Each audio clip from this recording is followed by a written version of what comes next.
Ay, nakakapagod magwalis. Matapos na pala ako magwalis. Very good, Clarice. Akala ko hindi mo susundin yung utos ko. O, bumili ka muna sa palengke, ha? Huwag kang magre-reklamo. Sige po, ma. Bibili na po ko sa labas. Ano po ba yung papabili niyo sa akin? Talong, tsaka itlog, hotdog. Ayun yung ipapabili ko sa'yo. Doon sa tindahan bumili ka. Tapos yung talong, yan din sa tindahan. Di ba may mga binibenta sila dyang talong? Opo, bibili na po ko kay Aling Pasing. Clarissa, huwag ka nang magdabog dyan. Bumili ka na, bilisan mo. Nasaan po ba yung pambili? Wala po kayong ibinibigay sa akin. Ay, ganun ba? O, eto, bili ka na.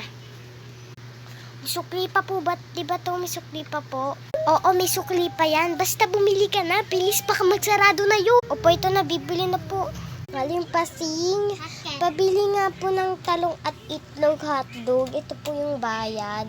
Kukunin ko na po, Sige po, ingat.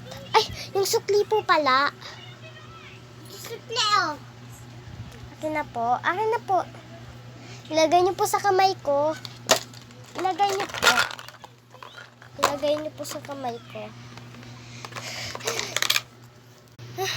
Na ito na po yung pinapabili niyong hotdog, talong, itlog. Oh, ito na po. Ito din po yung sukli. Very good, anak. O, itong sukli, ipambili mo na lang ng lollipop. Yan ha. Bumili ka na ng lollipop. Magluluto na ako. Yehey! Sige po, bibili na po. Aling Pasing, pabili nga po ng lollipop. Isa lang po. Yehey! Uwi na ako.